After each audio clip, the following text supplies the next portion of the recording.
Are you, Kevin?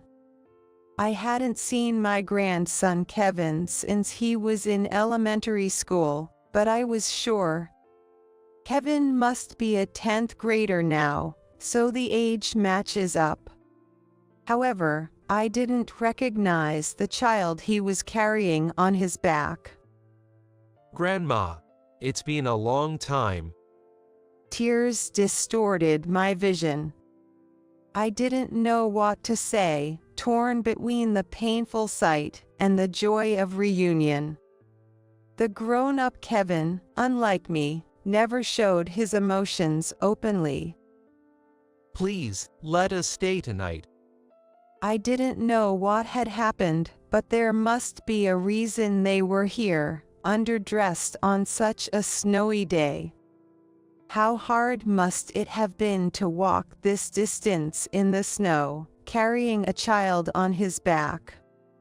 The child on his back was shivering. His hands and feet were reddish-black from the cold, and his lips were turning blue. Kevin's legs were trembling, barely able to hold the child any longer. I was about to nod in agreement, as if to say, of course. Don't be ridiculous. I can take care of that kid. Stomping loudly, my husband Fred, who should have been watching TV in the back of the house, came to the entrance. He seemed to have overheard our conversation. Even I, who had been with him for so long, flinched at his reaction, so a high schooler like him must have been terrified. But then, I see, he said, with a wry smile. It was a hollow smile, twisting only his mouth, as if everything was as he expected. My name is Olivia. I live a relaxed life in a suburb a bit away from the city center. I'm in my late 60s now, and since my husband Fred has retired, we're living on our pension. Fred has always been extremely stubborn and difficult. When he was working, there seemed to be a lot of conflicts and trouble. But those who knew him well understood that Fred was just awkward. He's always hated anything dishonest, and once he made up his mind, he rarely changed it. He was also terrible at expressing his emotions. Back then, I knew that Fred was more stubborn and awkward than others, so I often stepped in to smooth things over. Although I wasn't as competent in my job as he was, I was good at socializing. In a way, we were like oil and water, but we naturally got along. From there, we developed a give-and-take relationship, eventually dating and getting married. After we married, we quickly had a son. I think even the stubborn Fred was pouring his love into him in his own way. Thanks to that, our son Mark grew up well and now has a son, Kevin. We thought the peak of happiness would continue, but it didn't turn out that way. We've become estranged from Mark since a few years ago. A big fight between Fred and Mark was the start of the rift. I would usually stay neutral, but this time I had to side with Fred, so I haven't seen my son for years. That's also why I haven't been able to see Kevin. I dearly miss him, my first grandchild, but there's probably nothing I can do. All this is probably because of Mark's married life. Mark had been dating a girl named Anna since his student days. Anna lived nearby, and our families were close, so Fred and I truly blessed their marriage. I remember Fred's face brightening up like a different person when Kevin was born, lifting his grandson in his arms. I think it was around the time Kevin started elementary school that Anna began talking to us about Mark frequently. Mark's been coming home late. He's often working overtime and on weekends. I was struck by Anna's genuine concern for Mark. With a young child at home, Mark's overtime and weekend work must have been incredibly stressful for her. My husband was a workaholic too, and it was terribly hard. That's why I could deeply understand Anna's feelings. I also reached out to Mark several times. My concern for Mark was no different. Working too hard can break you physically, and if the company is that bad, considering reporting to the appropriate authorities should be on the table. That's what I advised. Before I finished speaking, Mark sighed dramatically and shouted, "Times have changed since you and Dad's days. Don't interfere. I'm doing things my way." From his tone, I realized the company wasn't forcing the overtime and weekend work on him. What was going on? He used to complain about our father always working when he was young. He never seemed that work-driven, seeing work merely as a means to earn money and live. Anna knew this well, which is probably why she confided in me.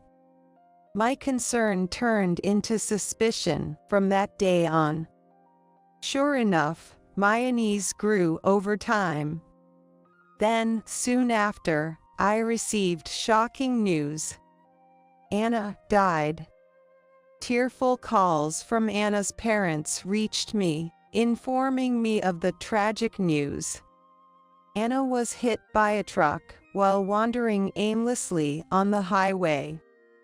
She was walking in a non-pedestrian area at night, unnoticed by the truck driver. Anna was serious and gentle, so she wouldn't recklessly cross a highway. At least, that's what I think. I later learned that she had been absent-minded for some time before the accident. Her parents mentioned receiving distressing calls from her, occasionally sounding like screams. Hearing this, my blood ran cold. It was said that Mark was having an affair. Anna was aware that the other woman was Molly, an office worker at Mark's workplace. Why she was in such a dangerous place remains unclear. However, Anna's parents believed that the shock of Mark's affair drove her to neurosis. After ending the call, I remained stunned for a while.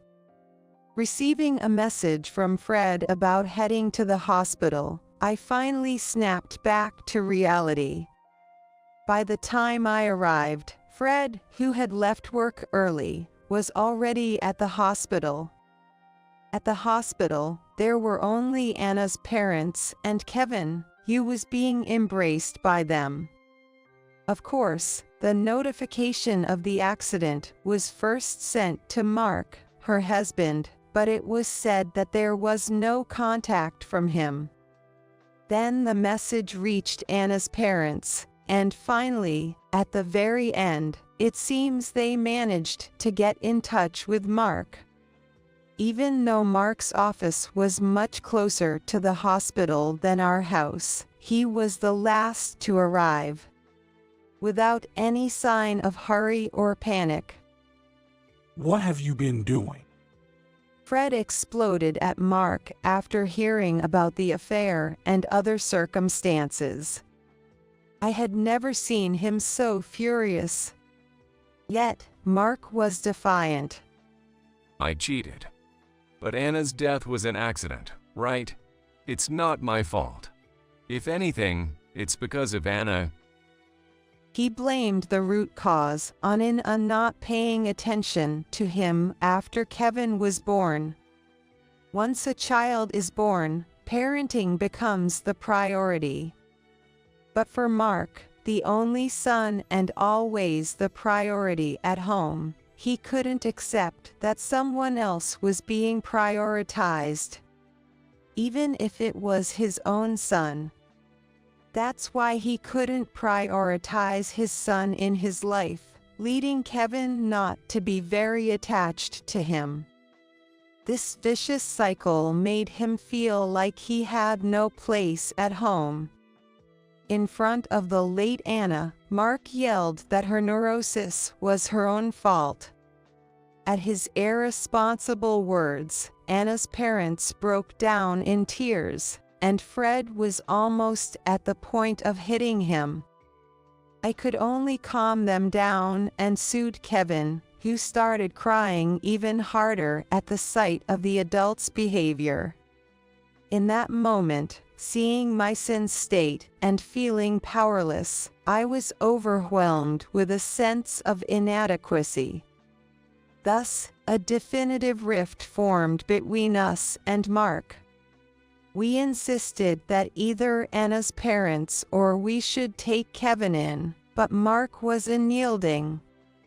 Though he confessed to the affair at the hospital, there was no further evidence, and since the confession wasn't recorded, Mark's infidelity remained unproven. I was terribly worried about Mark's selfish behavior. Hoping to be of some help, I discreetly gave Kevin a piece of paper with a map to our house and our contact information. It's a bit of a walk from their house to ours, but it's better than nothing. If nothing else, that's fine. And so, we parted ways.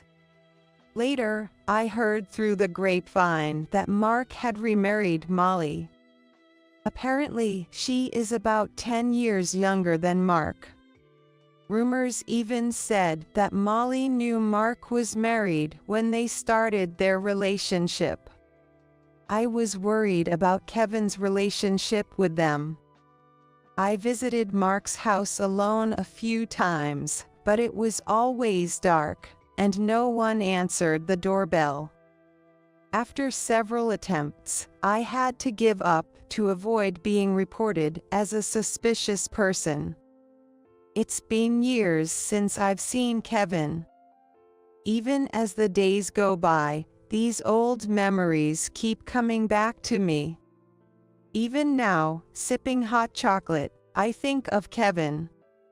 He used to enjoy the hot chocolate I made. I wonder if he has grown up, how his life and family relationships are. All I can do is worry. While bringing the mug to my lips, I look outside. A cold wave has hit our area today, turning the view from the window completely white. The surroundings are already engulfed in night and bitterly cold. I'll probably need to shovel snow tomorrow.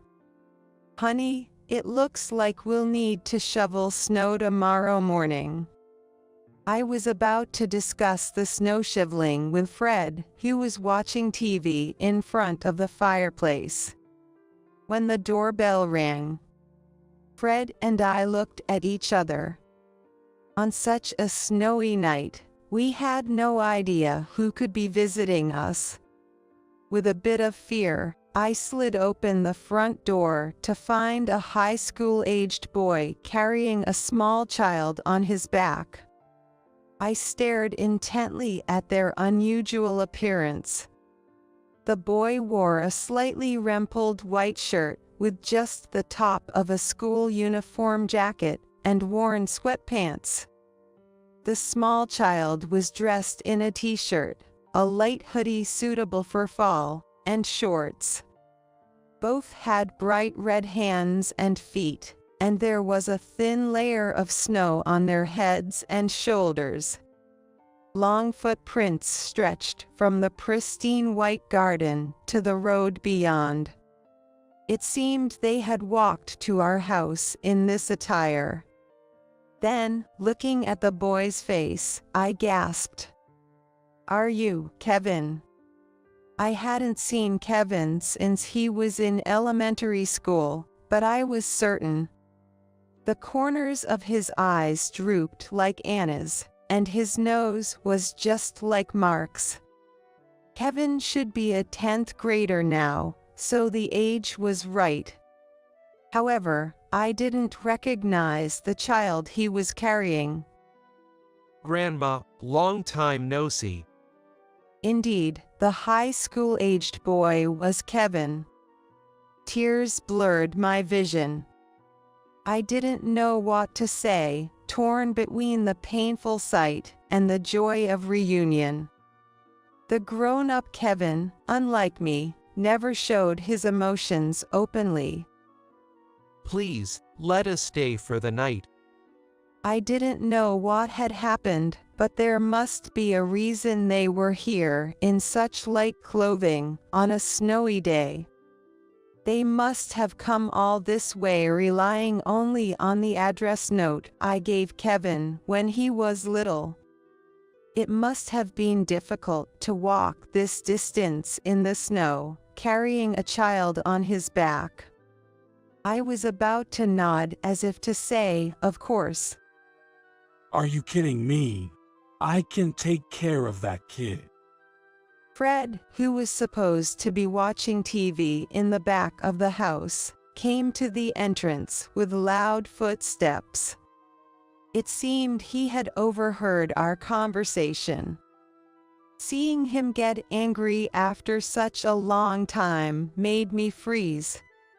Even I, who had been with him so long, was scared, so the high school boy must have been terrified. Worried, I looked at Kevin and the child. But Kevin, unfazed by Fred's demeanor, looked down and muttered softly. I guess so. He said, and then smirked. It was a hollow smile, twisting only his mouth, as if everything was as he expected. I felt anger towards Fred for causing such an expression on his grandson's face. No matter how stubborn and unforgiving he was, this was no way to treat his own grandson, who was innocent and once beloved. As I was about to protest, the child on Kevin's back said, "I'm cold," shivering. His hands and feet turned even redder, and his lips grew more purplish. Kevin's legs were trembling, struggling to hold the child any longer. Fred glared at the child on Kevin's back. We need to go to the hospital first. If you're not going, I'll drive. What? Oh. Then, with wide eyes, Fred silently grabbed the car keys and quickly headed to the garage. Though his words were harsh, it turned out that Fred was indeed worried about Kevin and the child. He always lacks the right words, saying he can't take care of that kid. He meant that we couldn't properly care for the severely exhausted child at home. That's just the kind of person my husband was. Only then, through my tears, did I notice Fred's urgency. Following his words, I urged Kevin to the garage. You did well to get here. We're going to the hospital, so you can relax now. I can carry the child for you. No, it's okay. Kevin looked surprised and then confused. He readjusted the child on his back and walked to the garage as prompted. Kevin seemed to have grown into a very responsible person. Always worried about the child, putting himself last. Even though he was shivering from severe frostbite. Reassuring him was my role in the car. Soon after, we found a hospital open at night, and Kevin and the little child were quickly seen by a doctor. The doctor said they were suffering from frostbite and malnutrition. Fortunately, because we brought them to the hospital immediately, their lives were not in danger. I was relieved. While Kevin and the child were treated in the warm hospital, Fred was not his usual self. He listened intently to the doctor, held their hands to comfort them, and visibly worried. Where had his usual stern face gone? While glancing at him, I waited for Kevin and the child to recover. A few hours later, after they received IV treatment, we were able to head home before dawn. In the car on the way back, I asked Kevin about the small child he was carrying. In the hospital, I had asked Kevin to fill out the forms, and he had written the name Luke in the child's name field. Luke is 5 years old. As expected, Kevin confirmed that Luke is his half-brother, which means he's another grandchild for Fred and me. Tentatively, I asked about their life at home, already hinted at by their scant clothing in winter. Indeed, Kevin said Molly, the new wife, was cold to him because he was from Mark's previous marriage. He was always verbally abused and discriminated against in daily life, including meals. He didn't even receive new clothes, and his school uniform was the warmest clothing he had. Mark, his biological father, showed no interest in Kevin, mostly ignoring whatever Molly did to him. Luke, the child of Mark and Molly, was cherished by them as a baby. But they gradually stopped caring. Probably became too much of a bother. They began to shift their responsibility of looking after Luke onto Kevin. They were always self-centered, unable to prioritize their children. Fortunately, Kevin, much older than Luke, cared deeply for him, likely taking care of Luke since his middle school days. It pained me to think that, despite being a teenager who needed care himself, Kevin had to tend to Luke. His earnest care was evident in how closely Luke clung to him. During the drive, Luke, unaccustomed to the car or perhaps the situation, didn't speak a word. Clinging tightly to Kevin, a clear sign of their bond, I finally asked why they had come to our distant home in the dead of winter. Kevin was initially hesitant to explain, but, sensing my concern, he gradually shared their ordeal. Shockingly, Mark and Molly had left the children alone to travel far away, leaving little food and money. Their absence during the winter break worsened the situation. They had absolutely nothing to eat, and Kevin feared that both he and the young Luke would starve if things continued as they were. With schools closed and not wanting to impose on friends, Kevin felt he had no one to turn to. Driven by desperation, he decided to come to our house, tearfully recounting their plight. Why didn't you contact us before now? Fred shouted at Kevin, his voice tense while driving. His guilt over not reaching out to Kevin and allowing Mark's tyranny, along with a sense of helplessness, was palpable. Understanding this depth of emotion required years of living with Fred. Fred, don't talk like that. Kevin, Luke, I'm so glad you turned to us in the end. To Kevin and Luke, Fred must have seemed like a scary grandfather. I reassured them, not seeing any fear on their faces. Perhaps because they sensed his genuine concern at the hospital. I thought about contacting you many times, but I hesitated because of what Mom used to say, worrying it might be true. Kevin looked guilty as he explained why he hadn't reached out to us. After Mark remarried, Molly frequently yelled at him, saying, "You're not loved by your grandparents. You're a nuisance no matter where you go. So don't even think about relying on them." I used to think it was a lie because my memories of you were always kind. However, repeatedly hearing those words made him start to believe they might be true.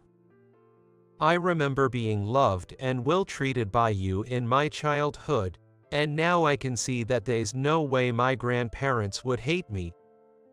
But until recently, I somehow felt unloved. Molly had manipulated him into not seeking help from us.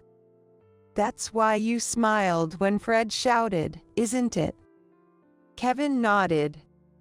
When Fred yelled at the entrance, Kevin's smile seemed to reflect a bitter realization, aligning with the harsh words of his stepmother, Molly.